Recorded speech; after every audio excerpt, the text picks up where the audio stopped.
नमस्कार, मनी मंत्र में आप सभी का स्वागत है। मैं हूं अरुण शर्मा। इस बार के अंतरिम बजट यानी कि बजट 2019 में घर खरीदारों से लेकर के रियल एस्टेट डेवलपर्स के लिए कई बड़े ऐलान किए गए हैं। घर खरीदार हो या फिर डेवलपर्स, सबको ही कई मायनों में टैक्स में छूट दी गई है। मकसद साफ था कि जिस तरह से सरकार फोकस कर रही है कि 2022 तक सबका अपना एक आशियाना हो, तो किस तरह से इस सेक्टर में डिमांड को क्रिएट किया जा सके। अगर आप भी घर खरीदने के बारे में सोच रहे हैं तो सरकार की ऐसी क्या कुछ नीतियां हैं जिसका आपको फायदा हो सकता है, इस बारे में आज हम चर्चा करेंगे रियल एस्टेट सेक्टर के अंदर। साथ ही साथ जो बजट में ऐलान किए गए हैं, इससे आपको क्या कुछ लाभ हो सकता है, तक टैक्स की बात की जाए, इन तमाम चीजों पर भी बातचीत करेंगे। दो हॉटलाइन नंबर्स आपके लिए खोल दिए गए हैं, 011-2309-7647 और 2309-7648। ये दो नंबर्स पर आप कॉल कर सकते हैं और हमारी जो आज की विशेष मेहमान है उनसे सीधे बातचीत कर सकते हैं। आपको आज की मेहमान से रूबरू करा देते हैं। आज हमारे साथ जुड़ रही है जयश्री कुरूप, जो कि रियल एस्टेट सेक्टर की जानकार है, विशेषज्ञ हैं। शुक्रिया जयश्री इस कार्यक्रम में आपका। तो रियल एस्टेट सेक्टर से जुड़ा कोई भी अगर आपका सवाल है, कोई भी आपके जहन में कोई भी उलझन है, तो आप सीधे तौर पर हमारे साथ जुड़ सकते हैं। लेकिन आपको बता दें कि प्रधानमंत्री नरेंद्र मोदी ने बुधवार को दिल्ली के तालकटोरा स्टेडियम में क्रेडाई के यूथकॉन 19 को संबोधित किया था। इस यूथकॉन 2019 का इस बार का विषय था नेक्स्ट जनरेशन, यानी कि किस तरह से आप अगली पीढ़ी के जो डेवलपर्स हैं उनको कहीं ना कहीं बूस्ट कर सके। लेकिन क्रेडाई जो देश के 200 से ज्यादा शहरों के रियल एस्टेट डेवलपर्स का एक प्रतिनिधित्व करने वाली अग्रिम संस्था है, क्या कुछ हुआ इसके अंदर, प्रधानमंत्री नरेंद्र मोदी के संबोधन में क्या कुछ था रियल एस्टेट सेक्टर के लिए, आइए जानते हैं। लोगों को आशियाना मुहैया कराने वाले संगठन के सम्मेलन में प्रधानमंत्री नरेंद्र मोदी ने नए भारत की बुनियाद की रेखा खींची। उन्होंने क्रेडाई के यूथकॉन 19 में बताया कि उनकी सरकार ने नए भारत के निर्माण के लिए पिछले 4.5 सालों में किस तरह से ढांचागत बदलाव किए हैं। इसमें केंद्र सरकार की आवास योजना काफी अहम है। इस योजना के तहत हर गरीब के घर का सपना साकार करने के लिए 2022 का लक्ष्य रखा गया है। इस दिशा में तेजी से काम किया जा रहा है। पिछली सरकार के 10 वर्षों में शहरी गरीबों के घरों के लिए लगभग 38,000 करोड़ रुपए स्वीकृत हुए और बीते 4.5 वर्षों में लगभग 4 लाख करोड़ यानी कि 10 गुना अधिक।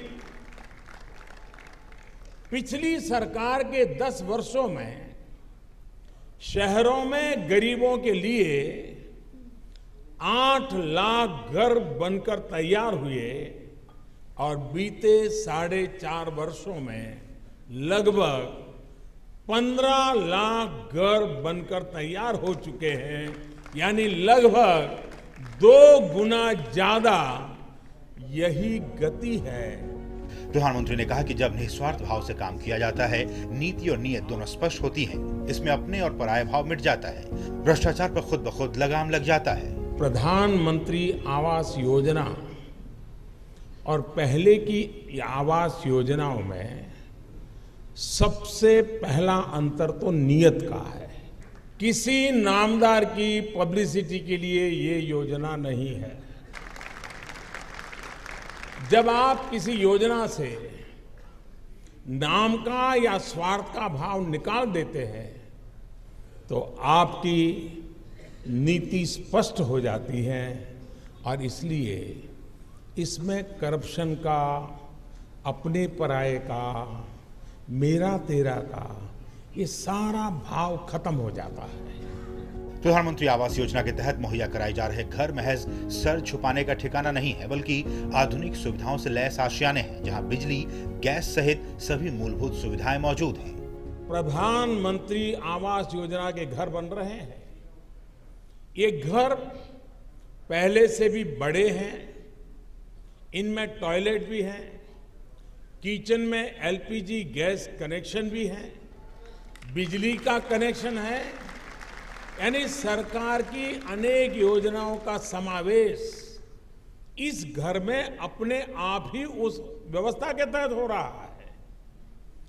गरीब को वहां कहां भागने की जरूरत नहीं है। पीएम मोदी ने कहा कि क्रेडाई लोगों के खुद के घरों का सपना पूरा कर उनके जीने के तरीकों को ही बदल दिया है। रियल एस्टेट सेक्टर को सलाह देते हुए पीएम मोदी ने अभिनेता कमल हासन की फिल्म पुष्पक का जिक्र किया, साथ ही गुजरात स्टेट हाउसिंग की तारीफ भी की। इससे पहले प्रधानमंत्री ने क्रेडाई द्वारा लगाई गई एक प्रदर्शनी का अवलोकन भी किया। कार्यक्रम के समापन के बाद पीएम मोदी ने क्रेडाई के महिला इकाई के सदस्यों के साथ मुलाकात भी की। अरुण शर्मा के साथ ब्यूरो रिपोर्ट, टीटी न्यूज। तो हमने देखा कि प्रधानमंत्री नरेंद्र मोदी ने पिछले 4.5 साल का खाका खींचा रियल एस्टेट सेक्टर का कि किस तरह से जो अब घर मुहैया कराए जा रहे हैं वो पहले से कितना बेहतर है। चर्चा की शुरुआत करते हैं, लेकिन इसी बीच हमारे साथ पहले कॉलर इस शो के जुड़ चुके हैं, उनका सवाल ले लेते हैं। हरिद्वार से जयप्रकाश जी हमारे साथ जुड़ रहे हैं। जयप्रकाश जी, आप लाइन पर हैं क्या? Yes sir. अपना सवाल कर सकते हैं जयप्रकाश जी आप। सर मैं पूछना चाह रहा हूँ, मैंने ना 2 साल पहले प्रधानमंत्री आवास योजना के अंतर्गत प्लॉट ले रखा था, तो उसको भरा था मैंने फॉर्म ना। ठीक है। तो उसका अभी तक कोई आया नहीं है। उसका आंसर मैं जानना चाह रहा हूँ सर, उसमें आगे और क्या प्रोसीजर कर सकते हैं कि हमको लाभ मिले उसका। ये प्लॉट आपने हरिद्वार के लिए ये जो आवेदन किया था हरिद्वार में किया था किसी और शहर? हरिद्वार के जिलाधिकारी ऑफिस में कार्यालय में किया था मैंने। ठीक है, शुक्रिया कॉल करने के लिए जयप्रकाश जी। एक तो सबसे पहली क्वेरी जो लोगों के, क्योंकि जब प्रधानमंत्री आवास योजना की हम बात करते हैं तो कई सारी क्वेरीज ये आती है कि आखिर मुझे अगर लेना है तो मैं कैसे ले सकता हूँ, तो कौन उसका बेनिफिशियरी है, कैसे इसमें आवेदन किया जा सकता है। जयप्रकाश जी जैसे जो कॉलर्स हैं, इनकी क्वेरीज को अगर आप आसान भाषा में समझा सके कि अगर किसी को घर खरीदना है आवास योजना के तहत तो कैसे कैसे अप्लाई होगा? आवास योजना के 4 हिस्से हैं। अगर आपकी तनख्वाह एनुअल तनख्वाह 3 लाख तक है तो आप EWS कैटेगरी में आते हैं और 25 से 30 स्क्वायर मीटर के मकान आपको मिल सकते हैं। लैंड 25 to 30 स्क्वायर मीटर होता है। अगर आपकी आमदनी 6 लाख तक है तो आप LIG कैटेगरी में आ जाते हैं और वहां पे आपको अप टू 60 स्क्वायर मीटर्स के प्लॉट्स मिल सकते हैं। ठीक है। 30 और 60 स्क्वायर मीटर्स EWS और LIG यहाँ पे 6.5% आपको लोन में ये मिलता है, सब्सिडी मिलता है। और आगे इस बार first time middle class housing को भी इसमें ले लिया गया है प्रधानमंत्री जो MIG 2 category, MIG 1 and MIG 2 वो 90 एंड 120 स्क्वायर मीटर्स का है और आपकी आमदनी 12 लाख या 18 लाख होनी चाहिए। ठीक है। इससे आप पूछेंगे अगर मेरी आमदनी है तो क्या फायदा होगा? आपको डायरेक्ट एक सब्सिडी मिलती है। अप टू 6 लाख जिसकी तनख्वाह है उनको 6.5% सब्सिडी मिलता है। बाकी लोगों को अप टू 12 लाख में 3% 4% और अप टू 18 लाख में 3% फर्स्ट अमाउंट में मिलता है। इससे क्या होता है कि जैसे ही आप एक लोन लेते हैं बैंक से, आपके लोन में डायरेक्टली ये अमाउंट ट्रांसफर हो जाता है। 2.2 लाख से लेके 2.6 लाख तक होता है और इससे आपकी मंथली EMI कम हो जाती है।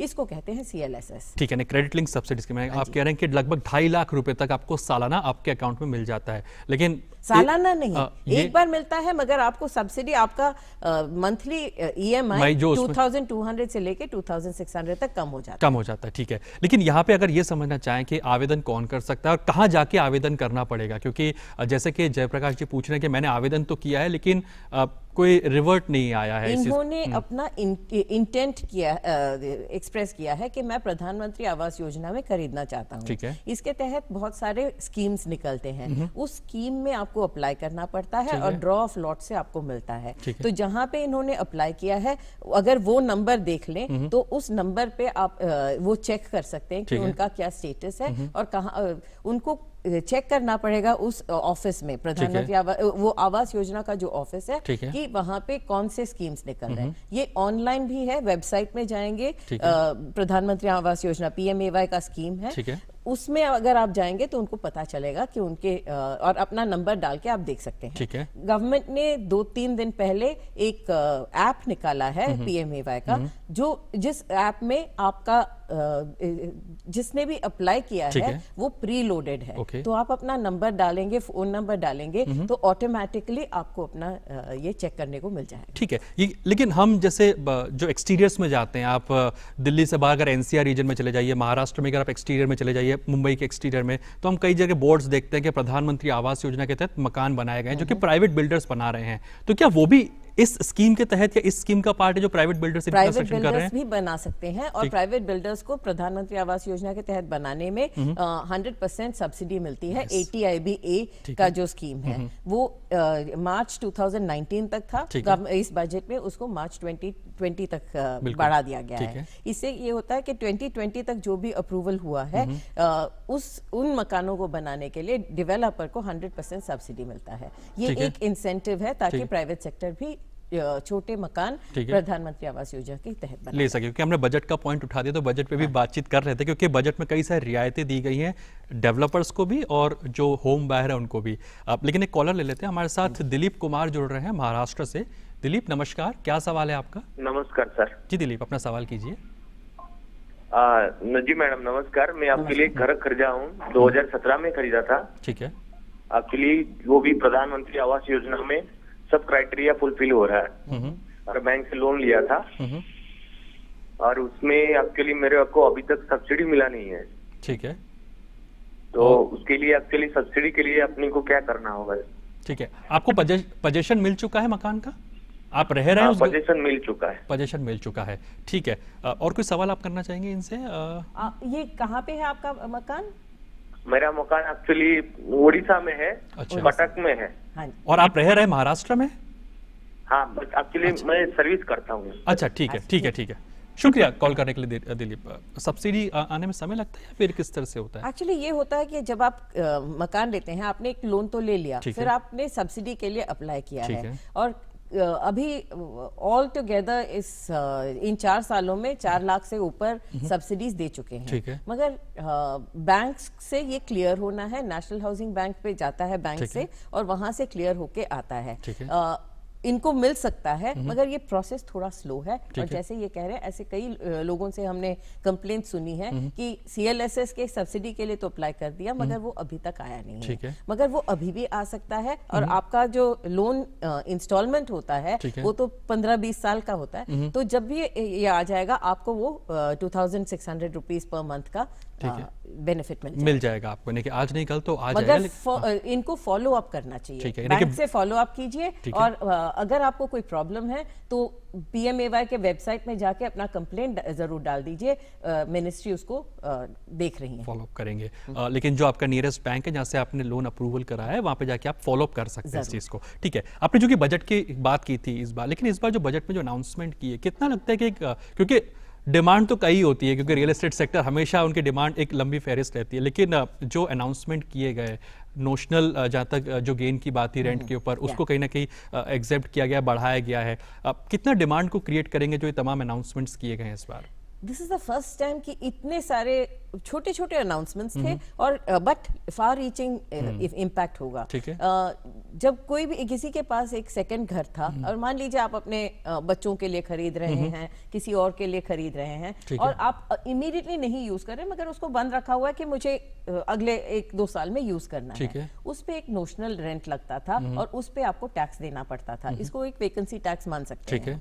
इसको हटा दिया गया है। इसकी वजह से काफी लोग जो हिचकिचा रहे थे कि मैं घर खरीदूं तो मेरे पे वैकेंसी टैक्स लगेगा, वो अब आप खरीद सकते हैं। इससे काफी उछाल आ सकता है। ठीक है, बूस्ट मिल सकता है। कुछ और भी अनाउंसमेंट थे, उनकी बात करते हैं, लेकिन वेस्ट बंगाल से हमारे साथ कंचन जुड़ रहे हैं। कंचन नमस्कार, क्या सवाल है आपका?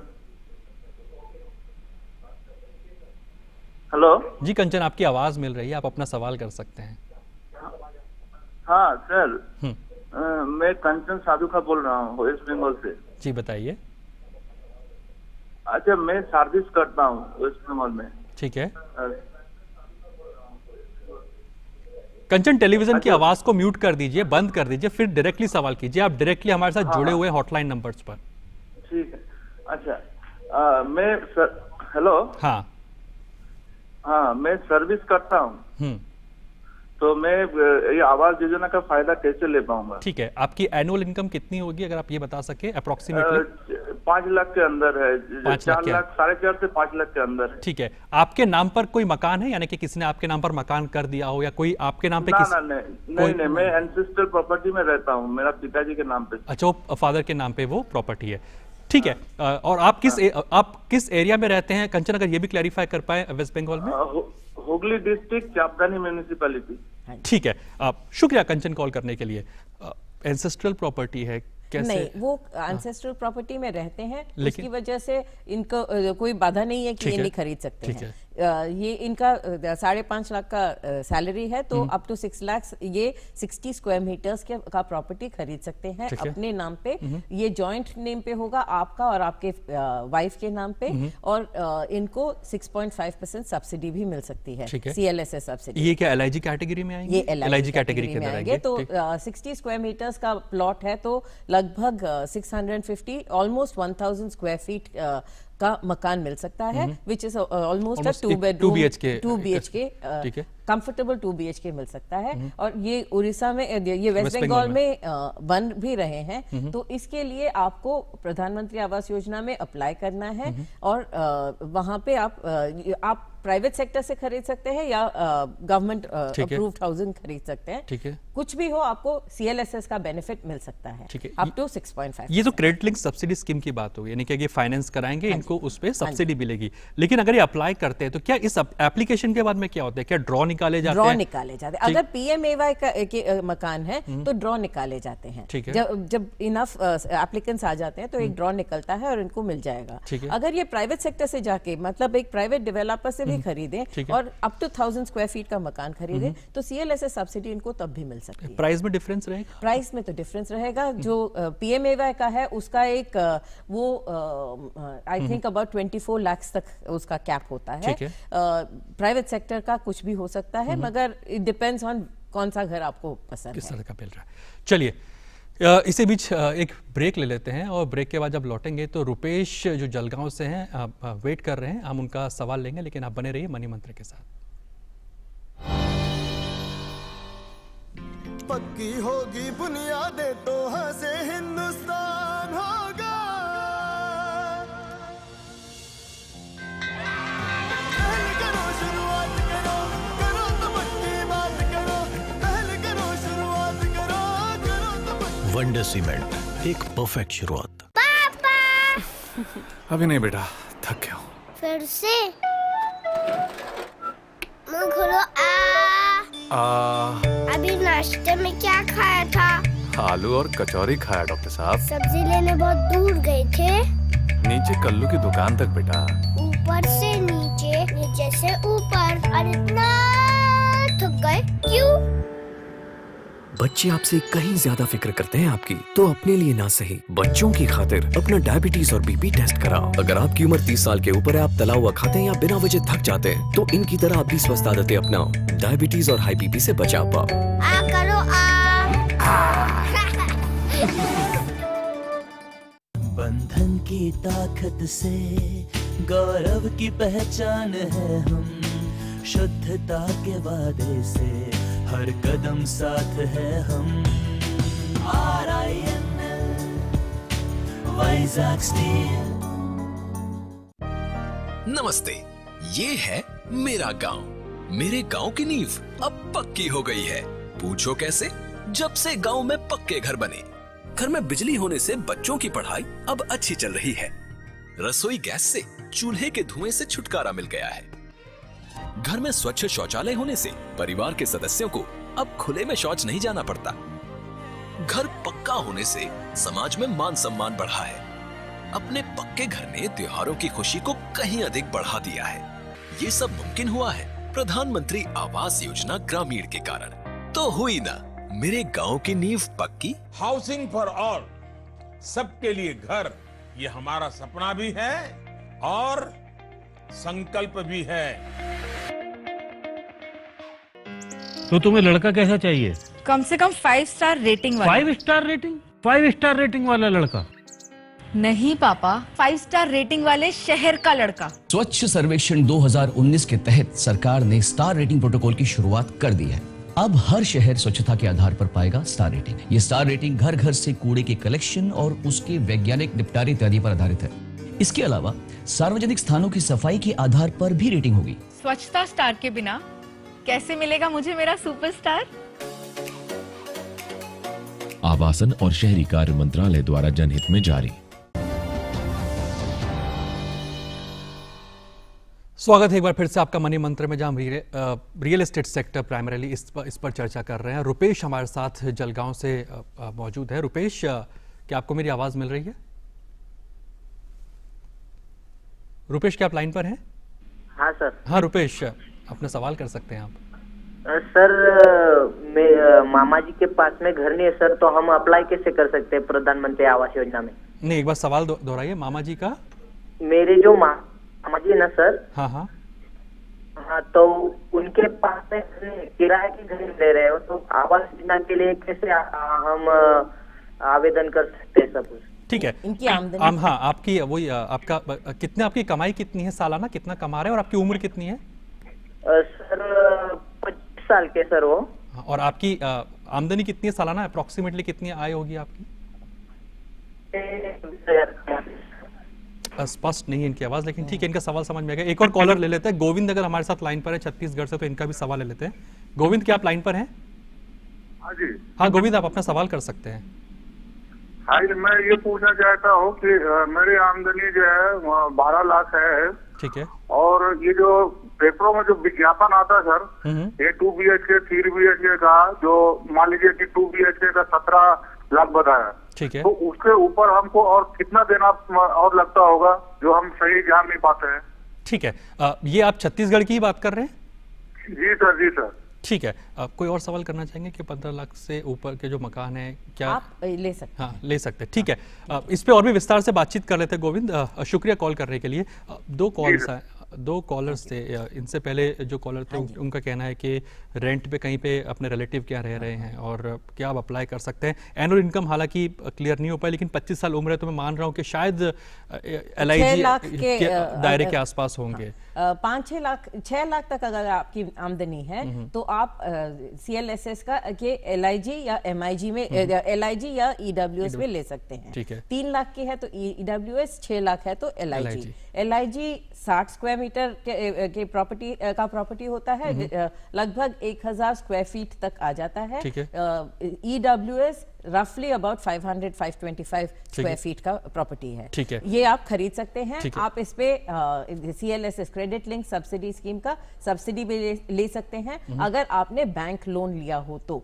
तो हम सबको यही एडवाइस देते हैं कि जो भी आप घर खरीदें प्रधानमंत्री आवास योजना के तहत, आप प्लीज एक लोन लेके खरीदें, ताकि ये सब्सिडी आपको मिल जाए। हर महीने आपको 2200 से लेके 2600 रुपीज कम देना पड़ेगा। ठीक है। और जो गोविंद ने सवाल उठाया था कि 15 लाख का से ऊपर घर खरीद सकता हूं, आप घर किसी भी अमाउंट का खरीद सकते हैं। कोई बंदिश नहीं है कि आप इतने का ही मकान ले सकते हैं। 30 या 60 स्क्वायर मीटर्स EWS और LIG, और 90 और 120 स्क्वायर मीटर्स इस MIG 1 and 2। जो गोविंद बता रहे हैं, इनका सैलरी स्ट्रक्चर 12 लाख है, तो ये 90 स्क्वायर मीटर का प्रॉपर्टी, यानी कि MIG 2 कैटेगरी, MIG 2 तक जा सकते हैं। हाँ जी, हाँ जी, जा सकते हैं। और इसमें आपको बड़ा मकान आप ले सकते हैं, 90 स्क्वायर मीटर्स का हो, कोई भी प्राइस का हो, प्राइस पे कोई बंदिश नहीं है। आपको जो मिलेगा सब्सिडी फर्स्ट 12 लाख पे मिलेगा। ठीक है, उससे ज्यादा नहीं, उस पे ज्यादा नहीं, कि जो 12 लाख के लिए आपने जो आवेदन किया उस पर आपको सब्सिडी मिल जाए। ठीक है। चलिए जयश्री जी, आप आज मनी मंत्र में आने के लिए आपका बहुत बहुत शुक्रिया। आपने जो तमाम जो दर्शक हैं उनकी क्वेरीज को सॉल्व किया, प्रधानमंत्री आवास योजना को लेकर के, क्रेडिट लिंक सब्सिडी को लेकर के, और बजट में जो अनाउंसमेंट्स हुए हैं किस तरह से वो एक गेम चेंजर साबित होंगे, उसको लेकर के आपका बहुत बहुत शुक्रिया। तो मनी मंत्र में आज के इस अंक में इतना ही, जब हमने बात की रियल एस्टेट सेक्टर को लेकर के। अगले सप्ताह फिर आपसे होगी मुलाकात